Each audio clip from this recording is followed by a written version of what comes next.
Mail নার্সিংদের জন্য 2023 সাল পর্যন্ত কোনো প্রকার কোনো গভর্নমেন্ট কলেজ থাকেনি। কলেজ আছে, কিন্তু সেগুলো হচ্ছে এই 7টা কলেজ। সব ক্যান্ডিডেটদের জন্য প্রভিশনাল সিট অ্যালটমেন্ট লেটার লাগবে, যখন অল ক্যান্ডিডেটদের আন্ডারটেকিং ফর্ম লাগবে। ইউনিক অ্যালটমেন্ট আইডি একটা হয়, যদি তুমি নন ক্রিমিলিয়ার সার্টিফিকেটটা এই 1/4/2024 এর পরে বানাতে হবে। তোমরা জেনপাস ইউজির পরীক্ষা দিয়ে এলে তো রেজাল্ট কবে বেরোবে এই নিয়ে তোমাদের মধ্যে একটা চিন্তা কাজ করছে। তার সাথে কাউন্সেলিং প্রসেস কেমনভাবে হয়, কেমনভাবে কলেজ সাজাতে হয়, পুরো প্রসেসটা কেমনভাবে চলে, কী কী ডকুমেন্টস এখন থেকে রেডি করে রাখতে হবে, এইগুলো তোমাদের মনে কিন্তু এখন প্রশ্ন জাগছে। তো সেই সব প্রশ্নের উত্তর আজকের এই ভিডিওতে দেবো, একটা একটা করে শুরু করি। তার আগে একটা জিনিস বলতে চাই, তোমাদের ভালোর জন্য বলছি, এখন থেকে আজকের থেকে অন্তত ফলো করাটা শুরু করো, কারণ এরপর থেকে যত ভিডিও আসবে তোমাদের কাউন্সেলিং সংক্রান্ত, বিভিন্ন কলেজ সংক্রান্ত ভিডিওগুলো আসবে, যেটা তোমাদেরকে প্রচুর পরিমাণে হেল্প করবে তোমাকে একটা ভালো কলেজ পাওয়াতে। নয়তো তুমি পরীক্ষাতে দেখছো তুমি 50 মার্কস তুলো, 60 মার্কস তুলো, 70 যা ইচ্ছে মার্কস তুলে নাও, তুমি কিন্তু যত ভালোই র্যাঙ্ক আসো একটা ভালো কলেজ পাবে না। কিন্তু তোমার থেকে কম র্যাঙ্কের মানে কম স্কোরের ছেলেরা কিন্তু একটা ভালো র্যাঙ্ক, ভালো একটা কলেজ পেয়ে যাবে। তো যেটা বলবো, যেই প্রসেসে যেতে বলবো, যে অ্যাডভাইসটা দেবো সেই অ্যাডভাইসটা নিয়ে পড়ে যাবে। আমরা সম্পূর্ণভাবে এগুলো ফ্রিতে প্রোভাইড করে থাকি, অন্যদের মতন নয় যে পেড কোনো একটা কোর্স শুরু করে দিলাম যে তোমরা টাকা দাও তারপরে আমরা কাউন্সেলিং করাবো, এই জিনিসগুলো আমরা করি না। পুরো সম্পূর্ণটা ফ্রিতে করে থাকি, আর যেটা দিই মোর দেন এনাফ দেওয়া হয়।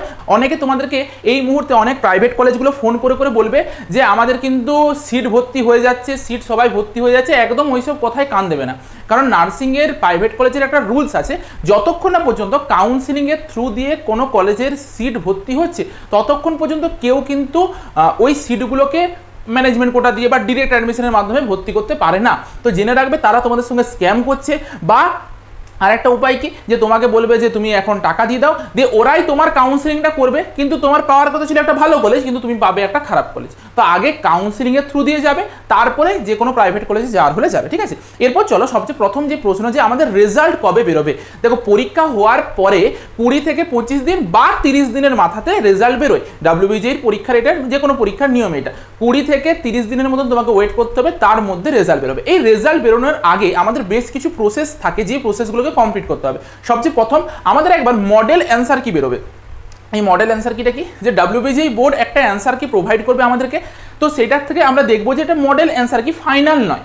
যদি কোনোভাবে আমাদের মনে হয় যে এই কোশ্চেনের এই প্রশ্নটার উত্তর ভুল রয়েছে, মানে ডাব্লিউবিজিআই বোর্ড ভুল দিয়েছে, আমরা কিন্তু সেটা চ্যালেঞ্জ করতে পারি। একটা অ্যামাউন্ট টাকা লাগে, যে কোনো একজন করলেই হচ্ছে, 500 টাকা দিয়ে আমি চ্যালেঞ্জ করতে পারি। ডাব্লিউবিজিআই বোর্ড বাধ্য সেই কোশ্চেনটা নিয়ে পরে ইনভেস্টিগেশন করতে, তারপরে আবার নতুনভাবে রিচেক করে পরে আবার একটা ফাইনাল অ্যান্সার কি পাবলিশ করবে। যেই অ্যান্সার কিটা ধরে পড়ে তোমাদের র্যাঙ্ক কার্ড বেরোবে, আর যেটা ধরে পড়ে তোমার মানে সব কিছু কলেজে ভর্তি সব কিছু হবে। এরপর এই র্যাঙ্ক মানে ফাইনাল অ্যান্সার কি বেরোনো আর মডেল অ্যান্সার কির মধ্যেখানেও একটা স্টেপ থাকে, যেটাকে বলা হয় ওএমআর রেসপন্স। মানে তুমি যে ওএমআর সিটটা ফিল আপ করে এসছো, সেই ওএমআর সিটটাকে ডাব্লিউবিজিআই বোর্ড তোমার পোর্টালে আপলোড করে দেবে। তুমি দেখতে পাবে যে এই ওএমআরটা আমি ফিল আপ করে এসেছিলাম। তাহলে ওএমআরটা একটা হাতে পেলে, একটা হাতে ফাইনাল অ্যান্সার কি পেলে, তুমি মিলিয়ে পরে দেখে নিতে পারবে যে তোমার কত স্কোর আসছে। যবে ফাইনাল অ্যান্সার কি দেয় সেই দিনেই বা তার পরের দিনই তোমাদের রেজাল্ট বেরিয়ে যায়। তো এই জিনিসটা মাথায় রাখবে। মডেল অ্যান্সার কি বেরোয়, পরীক্ষা হলো 1 সপ্তাহের মধ্যে মডেল অ্যান্সার কি বেরোবে, ঠিক আছে। তো এটা হচ্ছে তোমাদের পুরো প্রসেস। তাহলে কবে রেজাল্ট বেরোবে সেটা বুঝতে পেরে গেলে, এরপর কাউন্সেলিং কবে হবে সেই বিষয়ে একটু আমি তোমাদেরকে একটা ছোট্ট ধারণা দিই। এইটা 2023 সালের ডেটা। সেই 2023 সালের ডেটা অনুযায়ী আমরা দেখতে পাচ্ছি যে ডাব্লিউবিজিআইয়ের যেটা জেনপাস ইউজির কাউন্সেলিং 2023 সালে শুরু হয়েছিল। 22/8/2023 থেকে 27/8/2023 পর্যন্ত হচ্ছে রেজিস্ট্রেশন প্রসেসটা চলেছিল, দিয়ে 1 মাস যাবত হচ্ছে তোমার কাউন্সেলিং প্রসেসটা পুরো চলে। তো এরপর হচ্ছে, তার মানে বুঝতে পারছো 22/8 আগস্ট মাসের 22 তারিখে, এখনো ঢের দেরি, অনেক দেরি। অ্যাকচুয়ালি কি হয়, তোমাদের রেজাল্ট বেরোবে, রেজাল্ট বেরোনোর আরও 20 থেকে 30 দিনের মাথাতে কাউন্সেলিং শুরু হয়। কেন এত লেট করে সেই বিষয়ে একটু বলে রাখি। প্রথমত, ডাব্লিউবিজিআই বোর্ড সবসময় চায় আগে ন্যাশনাল লেভেলে যত পরীক্ষা হচ্ছে সেই পরীক্ষাগুলোর কাউন্সেলিং আগে শেষ হবে, তারপরে স্টেট লেভেলের কাউন্সেলিং হবে। অর্থাৎ তোমাদের যতদিন না পর্যন্ত জেইই মেনের কাউন্সেলিং হচ্ছে, নিটের কাউন্সেলিং হচ্ছে, এইমস নার্সিংয়ের কাউন্সেলিং হচ্ছে, ততদিন পর্যন্ত বিএসসি নার্সিংয়ের জেনপাস ইউজির কাউন্সেলিং কোনো দিনই হবে না। আগে ওই কাউন্সেলিংগুলো শেষ হবে, তারপরে তুমি স্টেট লেভেলের কাউন্সেলিং দেখতে পাবে। এটা মানে পুরোপুরিভাবে ডাব্লিউবিজিআই ইঞ্জিনিয়ারিং ফার্মাসির ক্ষেত্রেও প্রযোজ্য কিন্তু। কারণ যদি এই মুহূর্তে স্টেট লেভেলের একটা কাউন্সেলিং প্রসিডিওর শুরু করে দেওয়া হয়, তাহলে ম্যাক্সিমাম স্টুডেন্ট যারা ভালো র্যাঙ্ক করেছে তারা এখানে সিটটাও নেবে, আবার দুদিন পরে তারা যখন নিট পেয়ে যাবে বা জেইই মেন পেয়ে যাবে তারা তখন ওই দিকেও চলে যাবে। যার জন্য অলওয়েজ আগে ন্যাশনাল লেভেলের সব কাউন্সেলিং হবে, তারপর তোমাদের কাউন্সেলিং শুরু হবে। মানে ধরতে পারো আগস্ট মাস নাগাদ তোমাদের কাউন্সেলিং শুরু হবে। সে অনেক দেরি আছে, কাউন্সিলিংয়ের অনেক কিছু প্রসিডিওর আছে, তার মধ্যে এখন থেকে আমাদেরকে যেই জিনিসগুলো তৈরি করে রাখতে হবে সেই তৈরি করা জিনিসগুলো সম্পর্কে একটু আসি। আচ্ছা, একটা জিনিস বলে দিই, এই মার্কস যেই মার্কসের পরে আর তুমি মানে যেই মার্কসের নিচে তুমি আর কোনো প্রকারে কোনো কাউন্সিলিংয়েই পার্টিসিপেট করতে পারবে না। সেটা আগের বছর জেনারেলদের জন্য ছিল 27 মার্কস, এইটা ওবিসি ওবিসি বিদের জন্য ছিল 25 এইটা, আর এসটিদের জন্য ছিল 24 এইটা ছিল। মানে এর থেকে যদি কেউ কমে যদি পেয়েছে নাম্বার এবছর পাচ্ছ, ধরে নাও এবছরেরটা আরেকটু লোয়ের দিকে যেতে পারে, হয়তো একটু 25-26 বা এরকম কিছু হতে পারে, 27টা একটু কমও হতে পারে, দেখা যাবে। যেমন তার আগের বছর হচ্ছে 23 হয়েছিল, 22 হয়েছিল আর 21 হয়েছিল, বুঝতে পেরেছো তো? মানে 2023 সালে একটু কোশ্চেনটা হার্ড হয়েছিল বলে এরকম হয়েছিল, তো এইটা 2024 সালে ডিপেন্ড করতে পারে। তো সেই হিসেবে এর নিচে যারা যারা স্কোর করবে তারা কোনো প্রকারেই কাউন্সিলিংয়ে পার্টিসিপেট করতে পারবে না, ঠিক আছে? এইটা হচ্ছে একটা ভীষণ বড় ভাইটাল জায়গা। আচ্ছা, এরপর হচ্ছে তোমরা একটা জিনিস তোমাদের মধ্যে কনফিউশন দেখলাম যে মেল ক্যান্ডিডেটদের কি বিএসসি নার্সিংয়ের কোনো কলেজ আছে? হ্যাঁ, মেল ক্যান্ডিডেটদেরও বিএসসি নার্সিংয়ের কলেজ আছে, কিন্তু সেগুলো হচ্ছে এই 7টা কলেজ, ঠিক আছে? এরপর বক্তব্য হচ্ছে এই 7টা কলেজ কি গভর্নমেন্ট? না। মেল নার্সিংদের জন্য 2023 সাল পর্যন্ত কোনো প্রকার কোনো গভর্নমেন্ট কলেজ থাকেনি। এবছর অ্যাড করবে কিনা বলা যাচ্ছে না, দুটো কলেজ কিন্তু অলরেডি তৈরি হয়ে আছে, কিন্তু সেগুলো অ্যাড হবে কি হবে না জানি না। কিন্তু এটা কি, এটা হচ্ছে প্রাইভেট কলেজ, এগুলোর মধ্যে কিছু কিছু আছে যেগুলো আইএনসি অ্যাপ্রুভাল আছে, কিছু আইএনসি অ্যাপ্রুভাল নেই। যেগুলোতে আইএনসি অ্যাপ্রুভাল নেই সেগুলোতে তোমরা একদম ভর্তি হবে না, যেগুলোতে আইএনসি অ্যাপ্রুভাল আছে সেগুলোতে তুমি নিঃসন্দেহে ভর্তি হতে পারো, এইটুকু জেনে রাখো। সে তুমি মেল ক্যান্ডিডেট হয়ে পড়ে প্রাইভেটেও যদি বিএসসি নার্সিং করো তোমার গুরুত্ব কিন্তু একই থাকবে, কিন্তু একটা জিনিস কি, তুমি কবে চাকরি পাবে সেটা কিন্তু বলা যাচ্ছে না। মানে হয়তো গভর্নমেন্টের ভ্যাকেন্সি জবে বেরোবে, গভর্নমেন্ট জবের থেকে শুরু হবে, তারপর থেকে তুমি চাকরি পাওয়া শুরু করবে, কিন্তু যখন ভ্যাকেন্সি বেরোবে জানবে যে তোমার ব্যাচটাই সবচেয়ে প্রথম চাকরি পাবে, ঠিক আছে? এই অপরচুনিটি কিন্তু আছে, তুমি এই দিকে যেতে পারো, মেল বিএসসি নার্সিং করতে পারো, যে কোনো কলেজে করতে পারো, দেখবে আগে আইএনসি অ্যাপ্রুভাল আছে কিনা, তার মতন তুমি ডিসিশন নিতে পারো, ঠিক আছে? ভবিষ্যৎ ভালো, কারণ জিএনএম নার্সিংয়ে আমাদের সিট সংখ্যা 105টা মাত্র আছে। জিএনএমরাও যেই গ্রেডের চাকরি করে বিএসসিরাও সেই একই জায়গাতেই লড়াই করবে, একই সিটেই লড়াই করবে, তাহলে সেই ক্ষেত্রে অপরচুনিটিও কিন্তু তুমি পাবে। তুমি যদি কোর্সটা কমপ্লিট করে নিতে পারো ঠিক সময়ের মধ্যে, তোমার কিন্তু ফিউচার ভালো। এরপর শুনো, এইটা বাদ দিয়ে যদি কোনো ক্যান্ডিডেট কোনো ফিমেল ক্যান্ডিডেটদের বিএসসি নার্সিংয়ের গভর্নমেন্টে অ্যাপ্লাই করার চেষ্টা করে, তাহলে তার সিটটা ক্যান্সেল হয়ে যাবে, মানে সে কোনো সিট পাবে না আর কি। এইগুলোর মধ্যেই তাকে সিলেক্ট করতে হবে যদি বিএসসি নার্সিং পেতে হয় মেলরা। আদারওয়াইজ ফিমেলদের যতগুলো কলেজ আছে আমাদের 24খানার মতন, সেগুলোতে আমরা পার্টিসিপেট করতে পারবো। সেগুলো নিয়ে বিস্তারিত আরও ধীরে ধীরে ভিডিও আসবে, যে কত কলেজ আছে না আছে সেগুলো সব বলবো ধীরে ধীরে, ঠিক আছে? এরপর আসি যে আমাদের কী কী ডকুমেন্টস লাগবে সেই বিষয়ে একটু বলি। এখন থেকে আমাদেরকে যে যে ডকুমেন্টসগুলো তৈরি করে রাখতে হবে যেগুলো হচ্ছে আমাদের কাউন্সিলিংয়ের কাজে লাগবে, সবচেয়ে প্রথম সব ক্যান্ডিডেটদের জন্যই প্রভিশনাল সিট অ্যালটমেন্ট লেটার লাগবে যখন তুমি অ্যাডমিশন নিতে যাবে। এই জিনিসটা কি, এই জিনিসটা অনেক পরে আসে, তো সেই বিষয়ে আমরা ধীরে ধীরে তোমাদেরকে আপডেট দেবো। কাউন্সিলিং প্রসেস শেষ হবে, ফার্স্ট রাউন্ডে অ্যালটমেন্ট হবে, তারপরে তুমি প্রভিশনাল একটা সিট অ্যালটমেন্ট লেটার পাবে। যুক্ত থাকো আমাদের সঙ্গে, সব কিছু আপডেট ধীরে ধীরে পাবে। র্যাঙ্ক কার্ড তোমার নিজের লাগবে, তোমার ক্লাস 10-এর অ্যাডমিট কার্ড বা ডেট অফ বার্থ সার্টিফিকেট লাগবে সব ক্যান্ডিডেটদের জন্য, ক্লাস 12-এর মার্কশিট লাগবে, অল ক্যান্ডিডেটদের আন্ডারটেকিং ফর্ম লাগবে। এটাও কিন্তু একটা ভাইটাল জায়গা, যেটা হচ্ছে তোমাদেরকে পরবর্তী সময় আমরা আপডেট করব। কাউন্সিলিং হোক, যখন কলেজে ভর্তি হতে যাবে তখন এইটা লাগবে, যে আন্ডারটেকিং ফর্ম একটা লাগে, যে আন্ডারটেকিং ফর্মটা তোমাকে বলতে হয় যে আমি হচ্ছে যেই ডিটেলসগুলো প্রোভাইড করেছি সেগুলো হচ্ছে অরিজিনাল, কোনো কিছু ফেক নেই আর নেই, একটা সাইন করতে হয় আর কিছু নয়। এরপর সকল ক্যান্ডিডেটদের জন্য ইউনিক অ্যালটমেন্ট আইডি একটা হয়। যদি তুমি একটা কলেজ অ্যালট হয় তোমার নামে যে কোনো রাউন্ডে, তুমি একটা অ্যালোকেশন আইডি পাবে, সেই আইডিটা নিয়ে পরে তোমাকে কলেজে যেতে হবে। এইটাও পরবর্তী সময় আমরা ধীরে ধীরে আলোচনা করব। অল ক্যান্ডিডেটদের একটা করে মোবাইল ফোন থাকতে হবে, সেই মোবাইল নাম্বারটা চালু মোবাইল নাম্বার থাকতে হবে, আর ওই মোবাইল নাম্বারে কিন্তু ওটিপি যাবে। তুমি যখন কাউন্সিলিংয়ের জন্য রেজিস্ট্রেশন করবে যেই মোবাইল নাম্বার দেবে সেই মোবাইলটা কিন্তু তোমার অ্যাডমিশনের সময় কাজে লাগবে, ইভেন কলেজে পড়াশোনার সময় ওই মোবাইল নাম্বারে কাজে লাগবে। সুতরাং নিজের পার্সোনাল মোবাইল নাম্বার দেবে, ওটিপি ভেরিফিকেশন হবে। বারবার ধরে বলে দিচ্ছি, এটা কিন্তু ভীষণ ভাইটাল, সবাই এখানে আটকে যায়। যারা ওয়েস্ট বেঙ্গলের ডোমিসিয়াল রয়েছে ডোমিসিয়াল সার্টিফিকেট লাগবে। এই ডোমিসিয়াল সার্টিফিকেটটা তোমরা সেকশন 6.0, 6.1 আর 6.2 থেকে পাবে। এরপর বক্তব্য হচ্ছে এই যে এইগুলো ডোমিসিয়াল সার্টিফিকেট কেমনভাবে বানাবে, ইনকাম সার্টিফিকেট কেমনভাবে বানাবে। ইনকাম সার্টিফিকেট যদিও লাগে না, তোমাদের রিজার্ভেশন সার্টিফিকেট যেগুলো এসসি এসটি ওবিসি সার্টিফিকেট, ওবিসিদের যেমন ওবিসি এনসিএল, এই যে নন ক্রিমিলিয়ার সার্টিফিকেটটা এই 1/4/2024 পরে বানাতে হবে। তো সেই জিনিসগুলো কেমনভাবে বানাবে তার জন্য সব ভিডিও আমাদের অলরেডি বানানো আছে। আরেকদিন আলাদাভাবে আমি একটা ভিডিওতে তোমাদেরকে বলবো। এই দুটো ভিডিওকে তোমরা ফলো করতে পারো, যে ইডাব্লিউএস সার্টিফিকেট কেমনভাবে বানাতে হয়, এই ওবিসি এনসিএল সার্টিফিকেট কেমনভাবে বানাতে হয়। এই দুটো ভিডিও ফলো করলে অনেকখানি হেল্প পাবে। আদারওয়াইজ এখন থেকে কিন্তু এগুলো বানানো শুরু করো, ভালো তো বলে দিচ্ছি, নয়তো কিন্তু ভীষণ সমস্যায় পড়ে যাবে। আচ্ছা, ইডাব্লিউএস এর জন্য ইডাব্লিউএস সার্টিফিকেট, যারা পিডাব্লিউডি ক্যান্ডিডেট রয়েছে অর্থাৎ ফিজিক্যালি হ্যান্ডিক্যাপ তাদের কিন্তু পিডাব্লিউডি সার্টিফিকেট লাগবে। আর যারা হচ্ছে পরীক্ষার সময় পিডাব্লিউডি নিজেদেরকে সিলেক্ট করে দিয়েছিলে তারা যে কাউন্সিলিংয়ে পিডাব্লিউডি হিসাবেই যেতে পারবে এটার কিন্তু কোনো মানে নেই। কেন? যতক্ষণ না পর্যন্ত এসএসকেএম হসপিটাল তোমাকে পিডাব্লিউডি সার্টিফিকেট দিচ্ছে ততক্ষণ পর্যন্ত তুমি পিডাব্লিউডি ক্যান্ডিডেট নও। তোমার একটা পার্টিকুলার ডেটে ভেরিফিকেশন হবে, তারপরে সে বলবে তবে পরে তুমি পিডাব্লিউডি ক্যান্ডিডেট হবে। এরপর আমরা আসি যে আমাদের যে কাউন্সিলিংটা হয় সেই কাউন্সিলিংটা কীভাবে হয়ে থাকে। কাউন্সিলিংটা মূলত 3টে রাউন্ডে হয়ে থাকে। First round counselling, second round, তারপরে মপ আপ রাউন্ড বা যেটাকে আমরা থার্ড রাউন্ড বলে থাকি। ফার্স্ট রাউন্ড আর সেকেন্ড রাউন্ড কাউন্সিলিংয়ের জন্য একবার রেজিস্ট্রেশন করতে হয় ইনিশিয়াল টাইমে। তারপরে মপ আপ রাউন্ডের জন্য আমাদেরকে আরও একবার রেজিস্ট্রেশন করতে হয়, নতুনভাবে আবার টাকা পেমেন্ট করতে হবে। এটা কিন্তু মাথায় রাখবে, ঠিক আছে, যদি তুমি মপ আপ রাউন্ডে পার্টিসিপেট করতে চাও, ঠিক আছে। এরপর বক্তব্যটা হচ্ছে এটা ছাড়াও আরও একটা রাউন্ড হয় যেটা হচ্ছে স্পট রাউন্ড কাউন্সিলিং বা ডিসেন্ট্রালাইজ কাউন্সিলিং বলা হয়, বা ফিজিক্যাল রাউন্ড কাউন্সিলিং বলা হয়। মানে ফিজিক্যালি গিয়ে পরে তুমি পার্টিসিপেট করবে, যেটা আগের বছর হয়নি। 105টা না 120টার মতন সিট ছিল, খালি রয়ে গিয়েছিল, ঠিক আছে। তো এই একটা ঘটনা আগের বছর হয়েছিল, জানি না কেন হয়নি, বা আদৌ কি সিটগুলো খালি ছিল না অন্যভাবে ভর্তি হয়ে গিয়েছিল, কিচ্ছু আইডিয়া নেই, ঠিক আছে। এই একটা ঘটনা ঘটেছিল।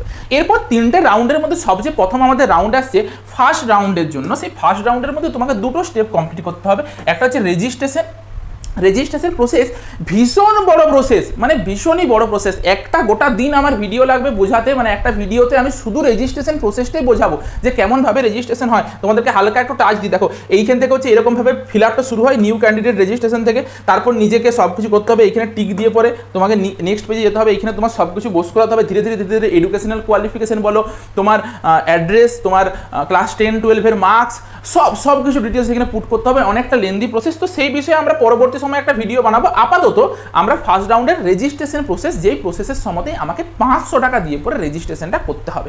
এটা যদি না কেউ করো তাহলে সে কাউন্সিলিংয়েও পার্টিসিপেট করতে পারবে না, সে কোনো কলেজেই যেতে পারবে না, কাউন্সিলিংয়ের থ্রু দিয়ে কিচ্ছু করতে পারবে না, সে ফালতু পরীক্ষাটা দেওয়া হলো।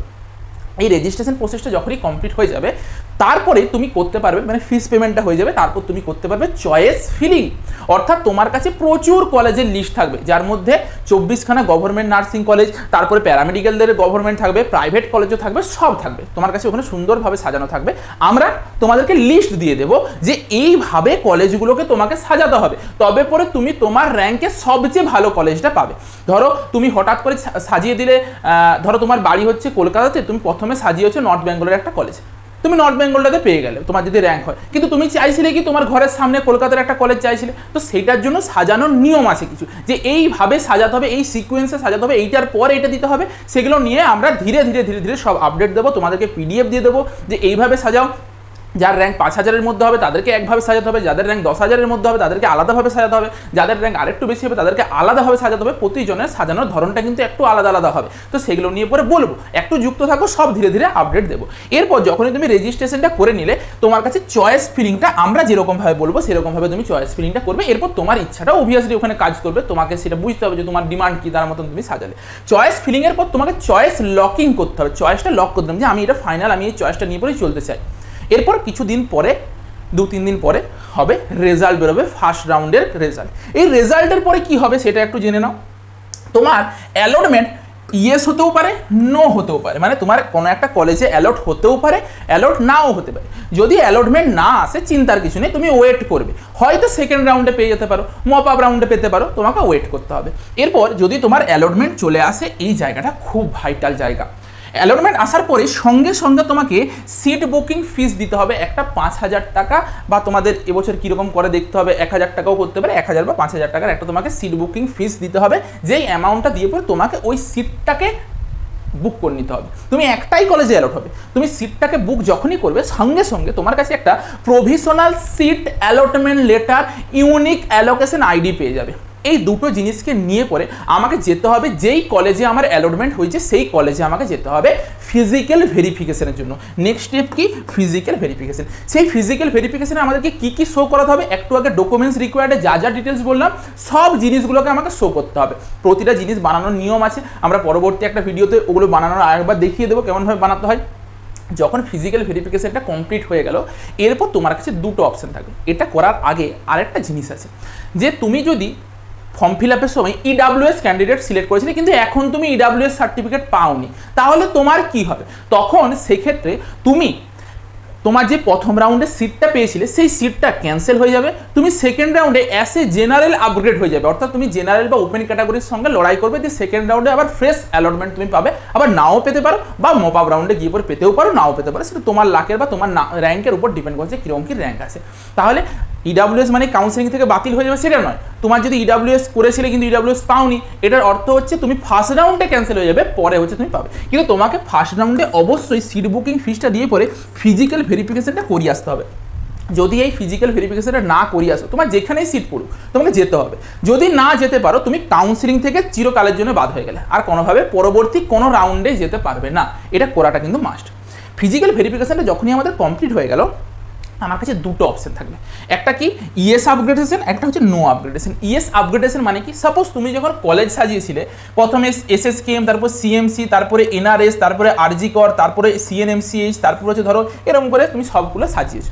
তোমার প্রথম রাউন্ডে দেখা যাচ্ছে যে 4 নাম্বার কলেজটা অ্যালট হয়েছে, ঠিক আছে। এরপর তুমি 4 নাম্বার কলেজে গিয়ে পরে ভেরিফিকেশন করাচ্ছ, সব কিছু ভেরিফিকেশন করে নেওয়ার পরে তোমার কাছে দুটো অপশন থাকবে, হয় তুমি এই 4 নাম্বারটাতে ভর্তি হয়ে গেলে, মানে কি নো আপগ্রেডেশন করে নিলে, মানে তোমার ওই কলেজটাই ভালো লেগেছে, তুমি ওই কলেজটাতেই ভর্তি হবে। আদারওয়াইজ তুমি ইএস আপগ্রেডেশন করতে পারো, তারপর তোমার কাছে অপশন থাকবে যে তুমি এই 3 থেকে 1-এর মধ্যে যে কোনো একটা কলেজ পেতে পারো, তার সাথে তোমার কিন্তু তখনও পর্যন্ত 4 নাম্বার কলেজটা নিজের কাছে বরাদ্দ থাকবে। যদি তুমি 1 থেকে 3-এর মধ্যে কোনো কলেজ পাও, তাহলে সেই কলেজে শিফট হয়ে যাবে, তখন এই কলেজের সিটটা ক্যান্সেল হয়ে যাবে। যদি এইখানের মধ্যে কোনো সিট না পাও, তখন এই যে 4 নাম্বার কলেজের সিটটাই তোমার নামে থাকবে, মানে কোনোভাবে সিটটা হারিয়ে ফেলবে না তুমি, এটা মাথায় যেন ঢুকিয়ে দাও। এই জন্য বলে ফার্স্ট রাউন্ডের পর সকল ক্যান্ডিডেটকে ইএস আপগ্রেডেশন করতে হয়।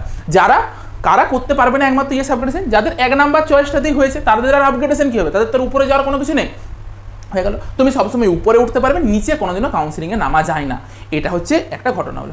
এরপর যারা নো আপগ্রেডেশন করেছে, মানে অ্যাডমিশন নিয়ে নিজে ভর্তি হয়ে গেছে, এবং ওর লেখা চুকে গেল, ও আর কিছু ওর কাউন্সিলিংয়ের সঙ্গে কোনো সম্পর্ক নেই। যে ইএস আপগ্রেডেশন করেছে সে কী করবে, সে ওয়েট করবে আরও 2 থেকে 3 দিন পরে সেকেন্ড রাউন্ড কাউন্সিলিং হবে। সেই সেকেন্ড রাউন্ড কাউন্সিলিংয়ে আবার রেজাল্ট বেরোবে, রেজাল্ট বেরোবার পর অ্যালটমেন্ট হবে।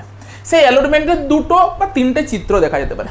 কি, একটা তোমার অ্যালটমেন্ট হবেই না হতেও পারে, সেই রাউন্ডে তুমি কোনো কলেজ পেলে না, অনেক তোমার দূরে র্যাঙ্ক, তুমি কলেজ পেলে না, তখন তোমাকে আবারও ওয়েট করতে হবে, মপ আপ রাউন্ডের জন্য আসছি। কিন্তু যদি তোমার অ্যালটমেন্ট হয়ে যায়, সেই ক্ষেত্রে তুমি 3টে জিনিস করতে পারবে। একটা তুমি মানে 3টে ঘটনা করতে পারে। একটা কি, এই যে তোমার 4 নাম্বার থেকে উপরে আপগ্রেড হয়ে গেছে, নতুন একটা কলেজ অ্যালট হয়েছে, হতে পারে কোনো নতুন কলেজ অ্যালট হয়নি, যেটা ছিল সেটাই আছে, মানে যেটা ছিল 4 নাম্বারটা ছিল তো 4 নাম্বারটাই আছে। আর একটা তৃতীয় ঘটনা করতে পারে, প্রথমবারের জন্য তোমার এইখানে অ্যালটমেন্ট হয়েছে, মানে আগে তুমি ফার্স্ট রাউন্ডে কোনো অ্যালটমেন্ট হয়নি, সেকেন্ড রাউন্ডেই প্রথমবারের জন্য তোমার অ্যালটমেন্ট হলো, তখন তোমাকে যেতে হবে কি করতে, ফিজিক্যাল ভেরিফিকেশন করাতে, যেটা হচ্ছে অন্যান্য ছেলেরা ফার্স্ট রাউন্ডে করেছিল, তোমাকে সেটা সেকেন্ড রাউন্ডে করতে হবে। তার সাথে খুব ভাইটাল পয়েন্ট, তোমাকে এখানে যদি তোমার কলেজ পছন্দ হোক না হোক, তুমি কিন্তু এখানে অ্যাডমিশন তোমাকে নিতে হবে। মানে যদি তুমি অ্যাডমিশন না নাও, তাহলে তুমি মপ আপ রাউন্ডে মানে তুমি আর কোনো পার্টিসিপেট করতে পারবে না। আবার যদি তুমি অ্যাডমিশন নিয়ে নাও, তখন তুমি আবার মপ আপ রাউন্ডে আর পার্টিসিপেট করতে পারবে না। মানে তোমার কাছে আর কোনো উপায় নেই, তুমি হয় এই সেকেন্ড রাউন্ডে তুমি যেই কলেজ পাবে সেই কলেজে তোমাকে ভর্তি হতে হবে, আদারওয়াইজ তুমি একটা জিনিস কি করতে পারো, এখানে শুধুমাত্র ফিজিক্যাল ভেরিফিকেশনটা কমপ্লিট করে আসবে, তারপর মপ আপ রাউন্ডে তুমি বসতে পারো, ঠিক আছে। কিন্তু তুমি যদি ফিজিক্যাল ভেরিফিকেশন না করিয়ে আসো, প্রথমবারের জন্য তোমার অ্যালটমেন্ট হয়েছে, তখন কিন্তু তোমার সমস্যা, তুমি কিন্তু আর কোনোভাবে মপ আপ রাউন্ডে যেতে পারবে না। এবার যাদের হচ্ছে আপগ্রেড হয়ে পরে একটা নতুন কলেজ এসছে, বা হচ্ছে ওই কলেজেই পেয়েছো, যাদের নতুন কলেজে এসছে তাদেরকে আবার নতুনভাবে ফিজিক্যাল ভেরিফিকেশন করার দরকার নেই, আর নতুনভাবে ফিস পেমেন্টও করার দরকার নেই। কিন্তু যাদের প্রথমবার অ্যালটমেন্ট হয়েছে এখানে, তাদেরকে আবার সেই ফিস পেমেন্টটা করতে হবে, কারণ প্রথমবার করছে যে সিট অ্যালটমেন্ট লেটারটা নিয়ে পরে যেতে হবে। কিন্তু তোমাদেরকে আলাদাভাবে কোনো ফিস পেমেন্টও করতে হবে না, আর একেও কিন্তু আলাদাভাবে কোনো ফিস পেমেন্ট করতে হবে না, যারা আগে অ্যালটমেন্ট ছিল এবারে আপগ্রেড হয়েছে বা ওখানেই আছে, ঠিক আছে।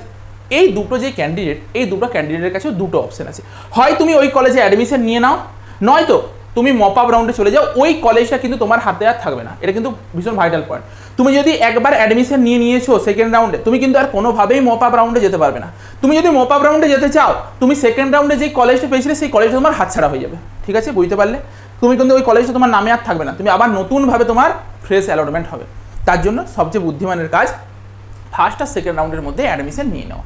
এইটার পরেও যাদের যাদের এখনো পর্যন্ত অ্যালটমেন্ট হয়নি তাদের জন্য থাকে মপ আপ রাউন্ড কাউন্সিলিং। এই মপ আপ রাউন্ড কাউন্সিলিংয়ের জন্য আবার নতুনভাবে রেজিস্ট্রেশন করতে হয়, আবার নতুনভাবে চয়েস ফিলিং করতে হয়, চয়েস লকিং করতে হয়, দিয়ে রেজাল্টের জন্য অপেক্ষা করতে হবে। এরপরেও তোমার কাছে দুটো অপশন থাকবে, হয় তুমি অলরেডি তুমি একটা কলেজ পেয়েছিলে দিয়ে ছেড়ে দিয়েছো কিন্তু ফিজিক্যাল ভেরিফিকেশন হয়েছিল, তখন তোমার কাছে দুটো অপশন থাকবে, হয় তুমি অ্যাডমিশন নেবে নয়তো তুমি অ্যাডমিশন নেবে না। আগে ফিজিক্যাল ভেরিফিকেশন হয়ে গেল কিন্তু তুমি ভেবেছো যে আমি ছেড়ে দেবো, কিন্তু যেটা ছেড়ে দাও তারা হচ্ছে বোকার মতো, কারণ সেকেন্ড রাউন্ডে যেই কলেজটা তোমার পাওয়ার কথা সেটাই ম্যাক্সিমাম তোমার প্রবাবিলিটি চান্স পাওয়ার মতন জায়গাতে থাকে।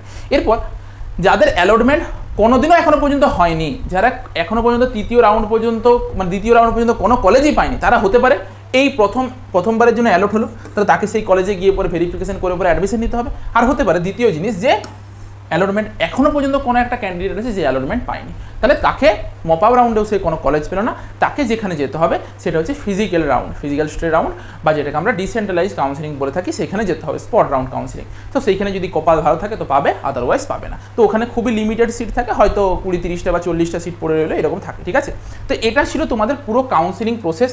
আর এরকমভাবে করতে হয় রেজিস্ট্রেশন, আরে সেগুলো নিয়ে আমরা পরবর্তী সময় আরও একবার আলোচনা করব। আশা করি ভিডিওটা দেখে পরে অনেকটা হেল্প পেয়েছো। এই পুরো প্রসেসে হয় ধীরে ধীরে সব কিছু তোমাদের সঙ্গে আলোচনা করব। অনেক কিছু আছে, কেমনভাবে কলেজ সাজাবে, কোন কলেজ ভালো, কোন প্রাইভেট কলেজ ভালো, কোন গভর্নমেন্ট কলেজ ভালো, এগুলো সব বলবো। ঠিক আছে, চলো তার আজকের মতন ভিডিওটা এই পর্যন্তই, দেখা হচ্ছে একটা নতুন ভিডিওতে।